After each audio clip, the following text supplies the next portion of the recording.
얘야, 나다, 엄마다. 여기 이 문 좀 열어다오.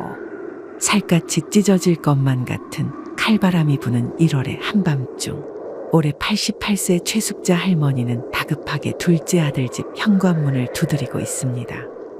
여기 있는 거 다 알고 찾아왔다. 그러니 문 좀 열어보거라. 그러자 현관문 너머로 신경질적인 목소리가 들려옵니다. 아니, 여긴 또 어떻게 알고 찾아와서 난리야? 어머니, 이제 그만 포기해요. 그런다고 아무것도 달라지는 건 없어요. 에이, 이번엔 또 어떤 미친놈이 여기 주소를 알려준 거야. 자기야, 들어가자. 저러다 그냥 집으로 돌아가시겠지. 그렇게 둘째 아들 부부는 어머니를 끝내 외면한 채 방 안으로 들어가 버립니다. 그리고 말문이 막힌 할머니는 그 상태로 2시간 동안 대문 앞에서 망부석처럼 서 있었습니다. 간간히 문을 두드려 보기도 하고 받지 않는 전화를 걸어보지만 소용이 없었습니다. 할머니는 덜컥 겁이 났습니다. 살을 애는 듯한 칼바람에 코와 귀는 찢어질 듯 아려왔고, 발끝은 동상이라도 걸린 것인지 금방이라도 부서질 듯한 통증이 느껴집니다. 그래서 할머니는 굽은 허리와 떨리는 다리를 위태롭게 지탱하고 있는 지팡이를 부여잡고 간신히 계단을 올라가 둘째 아들의 위층집 초인종을 누릅니다. 누구세요? 저기 실례합니다. 댁내 아래층 애미 되는 사람입니다. 네, 그런데요. 우리 아들 놈이 지금 개인적인 사정으로 문을 안 열어주고 있는데 내가 이 나이에 불편한 몸으로 어디를 갈 수가 없어요. 아니, 저기요. 그러니까 그런 이야기를 왜 저한테 하시는 건데요? 아니 그게 날씨가 너무 추워서 제가 금방이라도 쓰러질 것 같은데 하룻밤만 나를 댁에서 재워주면 내 이 은혜는 절대로 잊지 않을게요. 아니, 아들도 안 받아주는 어머니를 제가 어떻게 받아줘요? 사람 난처하게 만들지 말고 다른 데 가세요. 그렇게 칼바람만큼이나 차갑고 매섭게 현관문이 닫히고 할머니는 다리에 힘이 풀려 계단에 주저앉았습니다. 사지는 벌벌 떨리는데 온몸에 힘이 빠져서 도와달라는 목소리도 나오지 않습니다. 내가 오늘 밤 이렇게 둘째 아들 집 앞에서 꽁꽁 얼어서 죽는구나. 그렇게 할머니의 초점 없는 눈은 혹한의 바람에 어른거리는 가로등 불빛을 응시하고 있습니다. 내 처지가 어떻게 하다가 이렇게 되어버렸을까? 내가 왜 그때 그런 선택을 했을까? 그렇게 할머니의 뇌리에는 과거의 사건들이 주마등처럼 스치고 지나갑니다. 숙자 할머니는 1944년 당시 나이 14세의 이북에서 충청도로 내려오셔서 할아버지와 결혼하여 슬하에 6남매를 두셨습니다. 숙자 할머니와 할아버지는 6남매들을 먹이고 입히고 가르치기 위해 허기진 배를 물로 채우며 찢어지는 가난을 견뎌내야만 하셨습니다. 중간에 6.25 전쟁이 일어나 할아버지는 6년 동안 전쟁터를 전전하셨지만 그래도 할머니는 어떻게든 이악 물고 버텨서 시부모님을 모시며 6남매를 건사하셨습니다. 그러다 전쟁이 끝이 났고 다행히 다친 곳 없이 제대한 할아버지는 자식들에게 가난을 대물림해선 안 된다며 강원도 깊은 산속으로 들어가 화전을 일구며 농사를 지었습니다. 논농사는 기본이고 밭농사에 과일나무, 뽕나무도 키우셨습니다. 그런데 어느 날 할머니는 누에를 치려고 올라간 뽕나무 꼭대기에서 떨어져서 허리를 심하게 다치고 말았지만 찢어질 듯 가난하여 병원 한번 가보지도 못하고 할머니의 등은 새우처럼 휘어진 채로 굳어지고 말았습니다. 그렇게 할머니 부부는 등골이 빠져라 일하고 또 일해서 자식들을 키워냈고 자식들은 그 덕에 멀쩡한 직장에 취직도 하고 결혼도 해서 사람 구실을 하게 되었습니다. 하지만 할머니 부부는 그것도 성에 차지 않았는지 자식들이 행여라도 어디 가서 없어서 서름받고 살지는 않을까. 현금은 물론이고 부동산에 장롱에 있던 금부치까지 탈탈 털어서 자식들에게 나눠주었습니다. 그렇게 두 부부에게 남은 건 서로 의지하며 오손도손 살아가던 낡은 집 한 채와 텃밭뿐이었죠. 그러던 어느 날이었습니다. 그날은 첫째 딸과 둘째 아들이 할머니 집에 찾아왔습니다. 아니, 그동안 너희들한테 나눠주고 이제 남은 거라고는 이 집이랑 뒷마당 텃밭뿐인데 이것마저 달라고 하면 우린 대체 어떻게 살라는 거냐? 아니, 듣는 자식 섭섭하게 무슨 그런 걱정을 하세요? 당연히 저희들이 두 분을 평생 모시고 살아야죠. 엄마랑 아빠도 저희랑 손주들이랑 한 집에서 같이 살면 좋잖아요. 누나 말에 질세라 둘째도 거듭니다. 그럼요. 저희 6남매가 있는데 뭐가 걱정이세요? 저희들 모두 다 엎어지면 코 닿는 거리에 살고 있잖아요. 그러니까 이번 참에 싹 정리하셔서 읍내로 내려오세요. 그래요. 이 집 정리한 돈이랑 저희 돈이랑 더해서 시내에 건물 올리고 임대 주면 부모님 여생은 걱정 없다니까요? 아무리 그래도 그렇지. 정든 집까지 팔고 가는 건 나는 반대다. 아버지, 이번 기회 놓치면 평생 후회할 거예요. 다행히 땅 주인이 아는 사람이라 지금 딴 사람이 웃돈 주고 사겠다는 걸 억지로 기다려주고 있는 거라고요. 맞아요. 일단 그 땅부터 사놓고 나중에 훨씬 좋은 전원주택 지어드릴게요. 할머니는 마음이 안 됐습니다. 자식들이 안달복달 하는 걸 보니 참으로 마음이 아픕니다. 자식이 6이나 되니 돌아갈 것이 적어 항상 남들보다 못 먹이고 못 입힌 게 참으로 죄스럽기만 합니다. 여보, 그냥 우리가 자식들 집으로 들어갑시다. 안 그래도 나도 허리도 갈수록 안 좋아지는 데다. 당신도 요즘 무릎이 안 좋아서 농사는커녕 텃밭 관리도 힘들잖아요. 이참에 우리도 시골 생활 정리하고 도시에서 편안하게 사십시다. 할머니가 이렇게 말하자 완강하게 버티던 할아버지도 더 이상은 할 말이 없었습니다. 그리고 할머니의 굽은 허리를 볼 때마다 항상 차라리 자기가 나무에서 떨어졌어야 했다고 자책했던 할아버지였기에 더는 고집을 피울 수가 없었습니다. 그렇게 첫째와 둘째는 부모님의 집과 텃밭을 매매하였습니다. 하지만 금방 데리러 오겠다던 자식들은 부모님이 토지매매 계약서에 도장을 찍은 이후로 나타나질 않았습니다. 그래서 할머니 부부는 첫째와 둘째의 집으로 찾아가 보았지만 이미 이사를 가고 없었고 전화도 받질 않았습니다. 시내 부동산을 전부 다 돌아보았지만 시내 어디에도 판다는 땅은 없었고 새로 짓는 건물도 없었습니다. 저도 언니랑 큰오빠 어디 있는지 몰라요. 땅 사서 임대업 할 거라고 제 돈도 빌려가서는 전화도 안 받아요. 저도 모르죠. 그러게 왜 상의도 없이 집을 팔아요? 어차피 그럴 거면 저희도 좀 주시지. 왜 맨날 큰 누나랑 형한테만 나눠주세요? 그리고 저는 그동안 두 분한테 재산을 물려받아도 형이랑 누나가 따로 찾아와서 자기들이 장녀랑 장남이라고 뺏어갔단 말이에요. 엄마, 저희도 힘들어요. 단칸방에 애들 둘이랑 겨우 산다고요. 아무튼 저희는 두 분 모실 상황이 아니에요. 그렇게 졸지에 집도절도 없어진 두 부부는 마을 회관과 찜질방을 전전하며 사라진 자식들 행방을 수소문하고 다녔습니다. 이게 다 내 잘못이에요. 내가 그때 그냥 당신 말을 들었어야 했는데. 할아버지를 볼낯이 없었던 할머니는 졸지에 죄인이 되어버렸습니다. 하지만 할아버지는 그저 묵묵히 전화를 돌려 자식들의 행방을 수소문할 뿐이었죠. 그리고 겨우 시청에 다니는 지인의 소개로 노인 보호센터에 들어가게 된 할머니 부부였지만 할아버지는 그만 극심한 스트레스로 운명을 달리하게 되셨습니다. 그리고 뇌출혈로 돌아가시기 전 마지막으로 할머니에게 이런 말을 남기고 떠나셨죠. 할멈, 나는 아무래도 얼마 살지 못할 것 같네. 그러니 할멈 자네라도 저놈들이 가져간 돈들을 다 돌려받게. 그래서 이번에는 돈 아끼지 말고 병원에서 아픈 곳도 전부 다 치료하고 그리고 먹고 싶은 것도 실컷 먹게나. 그리고 그 돈을 다 쓰면 그때 나한테 와. 마지막으로 나 같은 사람 만나서 평생 호강 한번 못 시켜주고 고생만 시켜서 미안하네. 어르신, 잠깐 눈 좀 떠보세요. 어르신, 제 말 들리세요?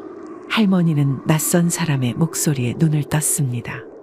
할머니는 둘째네 집 앞 계단에 주저앉은 채로 잠이 들었고 혹시나 하고 문을 열어본 둘째네 윗집 사람이 할머니가 죽은 줄 알고 신고를 한 것입니다. 어르신 괜찮으세요? 이런 데서 주무시면 큰일 납니다. 신고자분, 이분 언제부터 여기 계셨어요? 경찰이 잔뜩 몸을 움츠리고 팔짱을 낀 윗집 주민에게 물어봅니다. 저야 당연히 모르죠. 갈 데도 없는지 저희 집 앞 계단에서 계속 웅크리고 있는데 저러다 아침에 송장 치울까 겁이 나는 거예요. 여기 집값 떨어지면 누가 책임질 것도 아니잖아요. 영감, 이럴 거면 그때 그냥 나도 데려가지 그러오. 할머니는 온 동네 사람들이 나와서 쳐다보는 가운데 힘없이 계단 위에 걸터 앉아 있습니다. 그런데 할머니가 더 기가 막힌 건 이 와중에 유일하게 문이 열리지 않은 집은 둘째 아들 집뿐이라는 겁니다. 그러니까 지금으로부터 7년 전 할아버지가 돌아가시고 난 직후 할머니는 첫째와 둘째 아들의 행방을 수소문한 끝에 둘째 아들의 주소지를 알게 되었습니다. 둘째 아들은 부모님의 재산을 상속받고도 모자라서 동생들을 찾아가 동생들이 상속받은 유산까지 빼앗았습니다. 자기가 부모님을 모셔야 하는 장남이니 재산을 더 많이 받아야 한다는 것이었습니다. 거기에 부모님의 마지막 남은 집과 땅마저 빼앗아 무려 57평짜리 고급 아파트에 입주한 둘째입니다. 할머니는 당시 이미 오랜 바깥 생활로 싸울 기력조차 없었습니다. 내가 아무래도 자식 농사를 잘못 지은 것 같다. 부모를 이렇게 속인 것도 모자라서 오갈 데가 없어서 길거리에 나 앉은 부모를 모시겠다는 놈도 하나 없고 아버지가 돌아가신다는 연락을 받고도 찾아오기를 하나. 뭐라는 거야? 그래서 뭐 어쩌라고요? 어차피 주실 거 조금 빨리 준들 그게 뭐가 달라진다고 이 난리예요? 그래도 키워주신 정이 있어서 오늘은 문이라도 열어드린 거예요.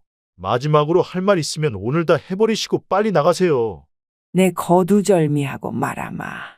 너한테 물려준 재산 일체를 돌려다오. 동생들한테 빼앗은 것도 이미 다 안다. 그것까지 해서 전부 다 돌려놔. 그리고 내가 죽는다고 해도 너희들한테 물려줄 건 없다. 무슨 잠꼬대 같은 소리를 하고 있어? 여기 내 집이에요. 그리고 다시는 절대로 찾아오지 마세요. 어차피 엄마가 저를 계속 찾아와도 저는 집 팔고 다른 데로 이사 가면 돼요. 할머니는 그렇게 아들 집에서 쫓겨났습니다. 사실 할머니도 말은 그렇게 했지만 그래도 아들이 사과하고 방 한 칸 내어주면 그걸로 만족할 생각이었습니다. 왜냐하면 아들이 할머니를 유기한 3년간 할머니는 의료비는커녕 생활비도 없어서 쩔쩔매고 살았습니다.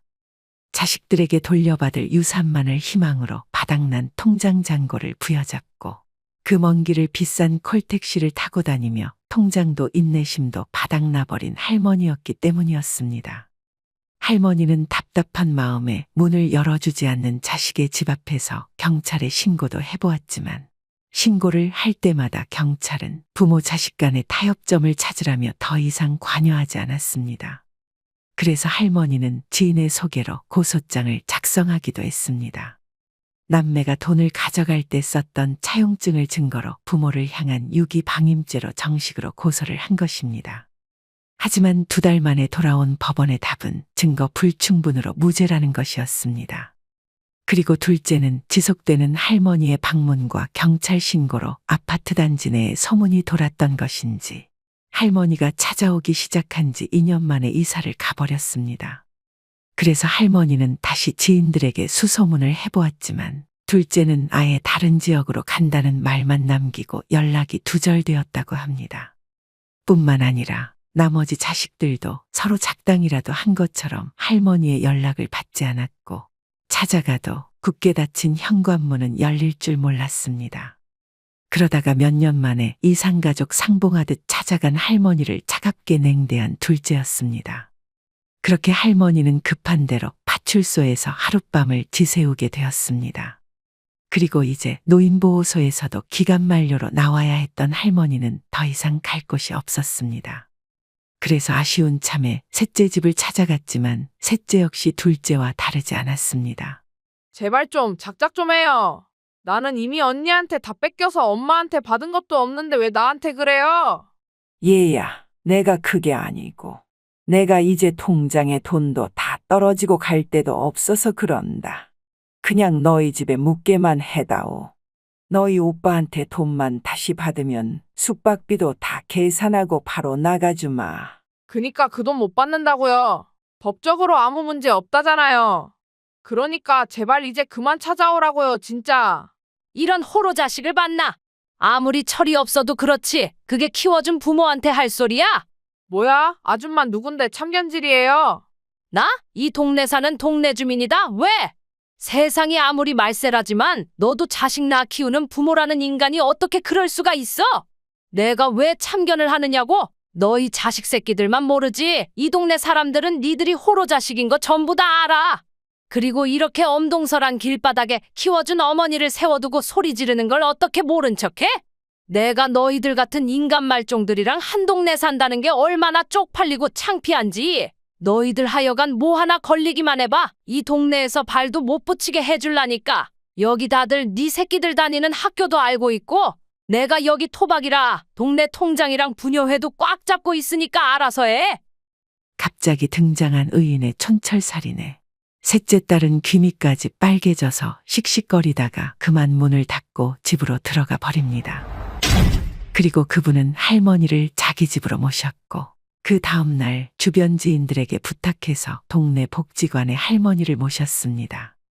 할머니는 그렇게 며칠 복지관에 계시다가 동네 주민들이 사정사정해서 노인보호기관에 재입소를 하게 되셨습니다. 하지만 문제는 3개월 뒤에는 다시 기관에서 퇴소를 하셔야 합니다. 그래서 이를 안타깝게 여긴 주민들의 제보로 오늘은 신문사에서 취재를 나온 기자와 인터뷰를 하는 할머니입니다. 이게 다 자식 잘못 낳은 내가 죄인이에요. 지난 10년 동안 제 심정은 마치 독사의 허리를 밟고 서 있는 것 같았어요. 그래서 이 땅의 모든 부모들에게 바라건대 절대로 자식들에게 재산을 물려주지 말길 바래요. 왜냐하면 부모가 늙어서 돈이 없으면 비참하게 살 수밖에 없어요. 그리고 아무리 절친했던 지인들이 있다고 해도 사람들은 열이면 열, 남의 집 일에 간섭하지 않으려고 해요. 괜히 간섭을 했다가 원망이나 미움을 사는 걸 원하지를 않더라고요. 저를 보세요. 저는 자식들에게 살던 집까지 빼앗기고 지난 10년 동안 안면 있는 집에서 숙식을 구걸하며 거지몰골로 살았어요. 그래서 이제는 더 이상 구걸할 집도 없어요. 이렇게 허리도 굽고 피골이 상접해서 빌어먹는 비참한 처지인데 이놈의 목숨은 끊어지지도 않아요. 그래서 내 마지막 소원이 있다면 어떻게든 물려준 유산을 되찾아서 영감의 바람대로 병원에 가서 치료도 받고 자식들한테 양보하느라 참았던 음식들도 실컷 먹다가 그 돈을 다 쓰면 미련 없이 이 세상을 떠나가는 거예요. 그리고 행여나 재산이 10원이라도 남는 게 있다면 차라리 저희 집 마당에서 자식보다 더 오랜 시간 제 곁을 지켜주었던 백구한테나 넘겨주고 싶어요. 그렇게 할머니는 사람들의 도움으로 오늘도 자식들에게 물려준 재산을 돌려받기 위해 싸우고 계십니다. 그리고 저는 처음에 이 이야기를 듣고는 누군가가 지어낸 이야기일 거라 생각했습니다. 어떻게 6명이나 되는 자식들이 노모 한 분을 돌보지 않을 수가 있나. 아이들이 어려서부터 두 부부에게 학대를 받고 자란 게 아닌 이상 이런 일이 일어난다는 게 있을 수 없는 일이라는 생각이 들었습니다. 그래서 이 사연에 대해 좀 더 자세히 알아보았더니 정말로 2019년도에 커뮤니티를 뜨겁게 달군 실화였다는 사실을 어렵지 않게 알아낼 수 있었습니다. 그리고 숙자 할머니 말고도 전 재산을 자식에게 주고 난 후 버림받은 노부모님들이 셀 수 없이 많았는데요. 그래서 어떤 할머니는 전 재산 37억을 자신의 반려동물에게 상속을 했다고 합니다. 이 할머니는 몇 년 전 세 자녀에게 자신의 전 재산을 물려주겠다는 내용의 유언장을 작성한 적이 있었습니다. 하지만 이 유언장을 작성한 직후부터 자식들은 태도가 돌변하여 두 번 다시 어머니 집에 오는 일이 없었다고 합니다.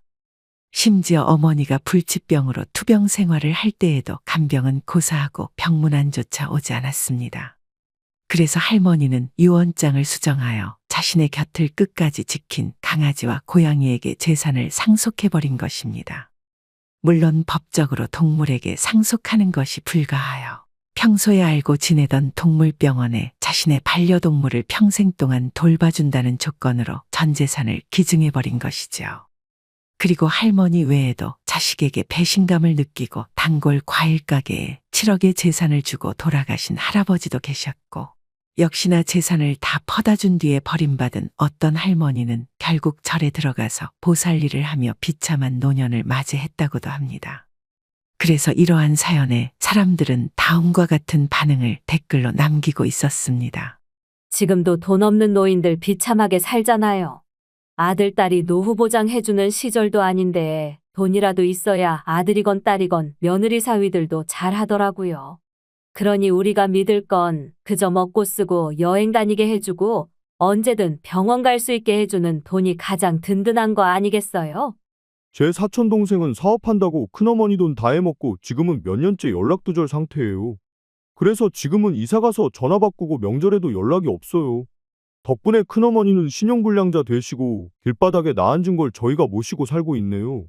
그리고 저희 집 오기 전에 큰어머니가 사촌 형님 집에 잠깐 계셨었는데 아니 글쎄 형수님이 시어머니 손에 있는 금가락지까지 빼서 팔아 치우더라니까요. 그래서 저는 그거 보고 절대로 자식한테 재산 안 넘기기로 결심했어요. 그렇게 최근 자신의 노후 자금으로 자녀 사업 자금까지 대주다가 길거리에 나앉는 은퇴자가 급증하고 있다고 합니다. 그래서 많은 변호사들은 재산을 자녀들에게 물려준 뒤 경제적인 어려움을 겪다가 소송을 제기하는 이른바 상속빈곤층 어르신들을 많이 접한다고 하는데요. 변호사들은 이 사태의 원인을 부모님들이 자식들을 너무 믿어서라고 입을 모아 말하고 있습니다. 그렇다면 일부 시청자들께서는 이런 말씀을 댓글로 남겨주시고는 합니다. 요즘같이 혐오가 넘쳐나는 시대에 꼭 이렇게 부모와 자식 간의 사이를 갈라치기 해서야 되겠습니까? 네, 물론 저도 이 말씀에 공감합니다. 저 또한 사랑하는 부모와 자식 간의 관계를 파탄내고 이간질하기 위해 이러한 영상을 제작하는 것이 아닙니다. 그리고 저 또한 다 큰 자식들을 키우는 입장으로 사랑하는 제 자식들이 말년에 재산을 상속받은 뒤에 저를 버릴 거라는 생각은 하지 않습니다. 하지만 문제는 가정의 경제 결정권이 내 자식이 아니라 자식의 배우자가 쥐고 있는 경우라면 이야기가 달라진다는 것입니다. 그리고 실제로도 부양료 소송을 진행하는 부모님의 자식들이 경제 결정권을 자식이 아닌 자식의 배우자가 쥐고 있는 경우가 많았다고 합니다. 그리고 또한 주목할 점은 소송 진행인의 3분 중 2분이 어머니라는 사실입니다. 자식들에게 남겨줄 정도의 재산을 가진 노부부 중 남편이 먼저 돌아가시자 자신의 몫까지 모두 장남에게 물려주고 아들 내외의 보살핌을 받고자 했던 어머니의 선이었건만 장남이 약속을 어기고 어머니를 방치하다시피 하여 소송을 당한 경우가 그만큼 많다는 얘기이죠. 그러니까 남편보다 평균적으로 더 오래 사는 우리 어머니들의 고충이 그대로 묻어나는 부분이 아닐 수 없습니다. 물론 우리나라는 부모가 성인이 된 자식들도 돌봐주는 것이 당연한 이른바 자식 지상주의 문화가 뿌리내려 있습니다. 그래서 그것을 하루아침에 바꾸기란 쉽지 않은 문제입니다. 하지만 급변하는 세태에 적응하지 못하고 자식 짝사랑의 마음을 홀라당 빼앗기게 된다면 어느 순간에 천추의 한을 남기고 이 세상을 하직하게 될 것입니다. 다시 말해 모은 재산 모두 상속하고 노후에 자식에게 손을 벌리면 그 순간부터 불효를 한탄하며 때늦은 후회를 하게 될 것입니다.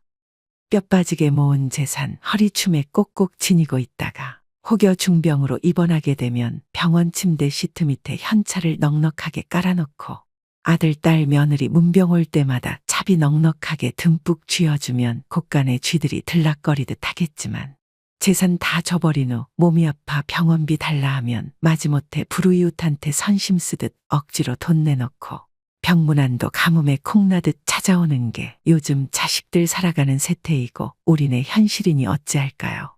그래서 누군가는 노후 자금을 불려볼 요량으로 주식에 손을 댔다가 빈털터리가 되어 남은 건 집 한 채뿐이라 벌써부터 자식들의 태도부터 달라지지 않을까 걱정이 앞선다고 합니다.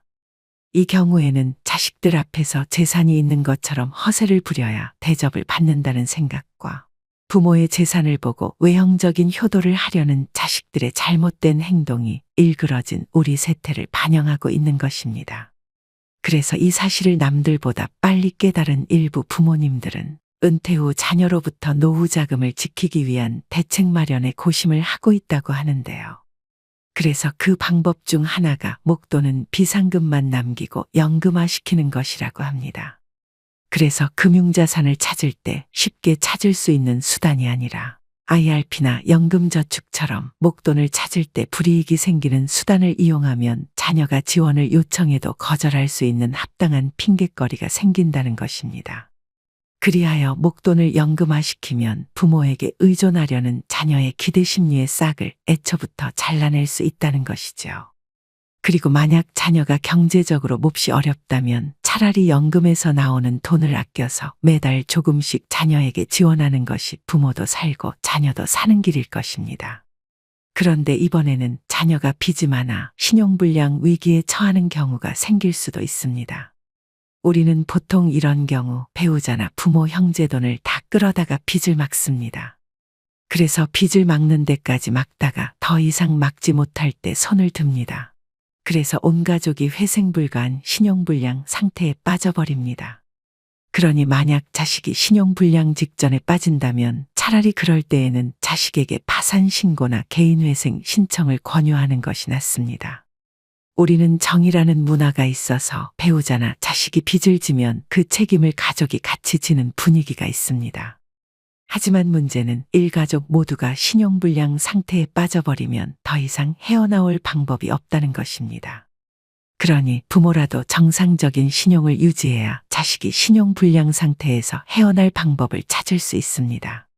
또한 우리는 노후에는 가지고 있는 금융자산이 별로 많지 않다 보니 살고 있는 집을 담보로 대출을 받아 자녀의 결혼자금이나 사업자금을 지원하는 경우가 있습니다. 하지만 일단 자녀를 지원한 돈은 다시는 돌아오지 않습니다. 그런 상황에서 부모는 대출 원리금을 계속 상환해야 합니다. 그래서 이렇게 대출받은 돈을 눈을 감을 때까지 해결하지 못하는 경우를 우리는 심심찮게 목격하고는 하는데요. 우리가 현역 시절에는 소득이 높으니 대출 원리금을 상환하는 게 그다지 어렵지 않지만 현실은 대출금 상환은커녕 본인의 노후 생활비조차 해결하기 어려운 사람들이 많습니다. 그런데 그렇다고 자녀가 부모를 도와줄 수 있을까요? 아닐 것입니다. 대부분 본인의 현생을 사는 것도 급급해서 부모를 도와줄 마음은 있어도 실제 실천은 어려울 것입니다. 그러니 정 도와주고 싶으시다면 살고 있는 집을 처분하여 더 저렴한 집으로 이사한 후 차액으로 자녀를 도와주는 것이죠. 그러면 대출 원리금을 상환하지 않아도 되고 주거 관련 비용도 아낄 수 있게 됩니다. 그러다가 현금 흐름에 문제가 생기면 살고 있는 집을 주택연금에 넣어 생활비를 마련해도 되는 것이죠. 또한 요즘은 자녀들이 재산 상황을 알지 못하도록 통장을 집에 두지 않는 분도 계시며 예탁잔고 증명서를 집 밖에서 수령하는 분들도 많다고 합니다. 그리고 10세기에 스페인을 황금기로 이끌었던 군주 아브드 알 라흐만 3세도 이렇게 말했습니다. 나는 드넓은 영토를 50년 넘게 통치하면서 많은 백성들로부터 사랑을 받았고 적들은 두려움에 떨었으며 동맹국들의 존경을 받았다. 부와 명예, 권력과 쾌락은 손짓만 하면 내게로 달려왔다. 하지만 그럼에도 내 인생은 별로 행복하지 않았다. 그래서 내가 순수하게 진짜로 행복했던 날들을 세어보았지만 아무리 넉넉하게 생각해보아도 모두 합쳐 14일이 넘지 않았다. 희망과 절망은 한 몸이고 동전의 양면이다.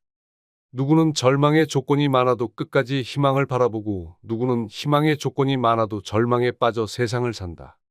그대들의 마음은 지금 어느 쪽을 향해 있는가? 우리는 매 순간 무의식 속에 희망과 절망을 선택하며 살아간다. 그 선택은 눈금 하나 차이지만 뒤따라오는 삶의 결과는 엄청나게 다르다. 이 세상 모든 부를 가진 나는 항상 희망보다는 절망을 선택하며 허무하게 나의 인생을 허비했다. 그러니 그대들은 부디 절망보다는 희망을 선택하며 행복하게 살기를 바란다.